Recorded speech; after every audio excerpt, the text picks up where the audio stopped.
Biologically ഒരു സ്ത്രീ അമ്മയാവുക എന്ന് പറയുന്നത് സംഭവിച്ചുകൊണ്ടിരിക്കുന്ന ഒരു കാര്യമാണ്. അത് പക്ഷേ സമൂഹത്തിൻ്റെ ഒരു ക്രമത്തിനകത്ത് ഒന്നുകിൽ അതിനെ ഭയങ്കരമായിട്ട് പുകഴ്ത്തി മാതൃഭാവം എന്നൊക്കെ പറയുന്ന ഒരു നിറമൊക്കെ കൊടുത്ത് ആരാധിക്കുകയും അല്ലെങ്കിൽ അങ്ങനെ ഉള്ളൊരു വശമുണ്ട്. അതേസമയം ഒരു സ്ത്രീ ആയതുകൊണ്ട് തന്നെ അമ്മ അനുഭവിക്കേണ്ടി വരുന്ന ഒരുപാട് പ്രശ്നങ്ങളുണ്ട്. ഒരു വീടിനകത്ത് തുല്യതയില്ലാത്ത ഒരു വ്യവസ്ഥയ്ക്കകത്ത് ഒരു സ്ത്രീ ആയിരുന്നു കൊണ്ട് അമ്മ എന്ന് പറയുന്ന വ്യക്തി തന്നെയും ഈ നേരത്തെ നമ്മൾ ബഹുമാനം കൊടുത്ത് ഉയർത്തി നിർത്തിയിരിക്കുന്ന വ്യക്തി തന്നെയും സ്ത്രീ ആയി പോയതുകൊണ്ട് അനുഭവിക്കുന്ന ഒരുപാട് പ്രശ്നങ്ങളുണ്ട്.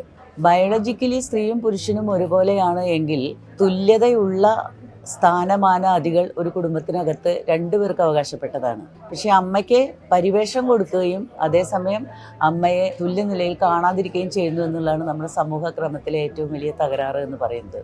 ഒരു സ്ത്രീയുടെ ഒരു ദൗത്യം എന്ന് പറയുന്നത് ഭാവി തലമുറയെ അപ്പാടെ ഗർഭം തൊട്ട് ഉരുവാകുന്നത് തൊട്ട് അവരെ രൂപപ്പെടുത്തി വിടുന്നത് വരെ ഒരു അമ്മയുടെ സ്വാധീനമാണ് ഒരുപക്ഷെ ആരെക്കാളും അധികം നമ്മൾ കാണുന്നത്. ലേബർ പെയിൻ എന്നാ പറയുക, പ്രസവത്തിന് നമ്മൾ കഠിനമായ വേദന അനുഭവിച്ച് സ്ത്രീ ആയിരിക്കുന്നതിൻ്റെ എല്ലാവിധത്തിലുള്ള വേദനകൾ ആരംഭിക്കുന്നത് ടീനേജ് തൊട്ടാണ്.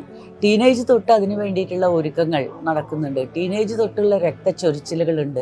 ടീനേജ് തൊട്ടുള്ള മാനസികവും ബുദ്ധിപരവും ശാരീരികവുമായിട്ടുള്ള പ്രയാസങ്ങളുണ്ട്. ഈ പ്രയാസങ്ങളുടെയൊക്കെ അപ്പുറത്ത് ഒരു കുഞ്ഞിനെ പ്രസവിച്ച് അതിനെ വളർത്തി വലുതാക്കി വെള്ളം തോർത്തി സമൂഹത്തിന് കൊടുക്കുക എന്ന് പറയുന്ന ഏറ്റവും വലിയ സാമൂഹിക കടമ നിർവഹിക്കുന്ന ഒരു വ്യക്തിയാണ് സമൂഹത്തിലെ അമ്മ.